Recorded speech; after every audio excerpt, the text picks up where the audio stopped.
ఢిల్లీ ఎన్నికలతో దేశంలో కాంగ్రెస్ పని అయిపోయిందని కాంగ్రెస్ ముక్ భారత్ కు మరో 3 అడుగుల దూరంలో ఉన్నామన్నారు ఎంపీ రఘునందన్ రావు.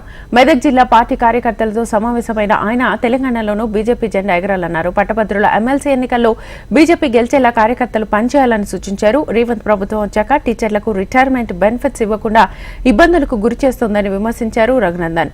కాంగ్రెస్ బీఆర్ఎస్ కు ఓటు వేయడం వల్ల లాభం లేదని అన్నారు. అప్పుడు కూడా ఢిల్లీలో 7 సీట్లు ఉంటే 7 ఎవరు గెలిచిరు? మనం 3 సార్లు 7కి 7 ఎంపీలు మనం గెలిచినాం. ఇది మన చరిత్ర. వాళ్ళ చరిత్ర 3వ కూడా గాడిద గుడ్డు పెట్టినటువంటి చరిత్ర.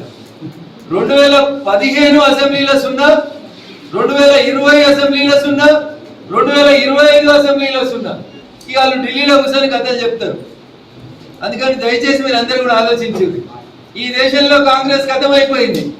నరేంద్ర మోడీ గారు కలలు కన్న కాంగ్రెస్ ముక్త భారతదేశానికి 3 అడుగుల దూరంలో ఉన్నాం. 14 నెలలలో రేవంత్ రెడ్డి గారి కాంగ్రెస్ సర్కార్ దాదాపు 8,000 మంది రిటైర్డ్ అయితే ఒక్కరికి కూడా రిటైర్మెంట్ బెనిఫిట్ ఇవ్వాలని దాకా ఇవ్వలేదు కాంగ్రెస్ సర్కార్. నేను కరీంనగర్ లో నిన్న చెప్పిన ఒక డిఏ ఇచ్చిందని చెప్పి కిందికి వచ్చి కార్లో కూర్చుంటే నాకు 10 మంది చెప్పారు, సార్ డిఏ ప్రకటించి కానీ డిఏ పైసలు ఇంకా మాకు రాలేదు సార్ అని చెప్తున్నారు. ప్రకటించిన ఒక్క డిఏ పైసలు కూడా ఇంక ఇవ్వలేదు రేవంత్ రెడ్డి. ఇది కాంగ్రెస్ పాలన.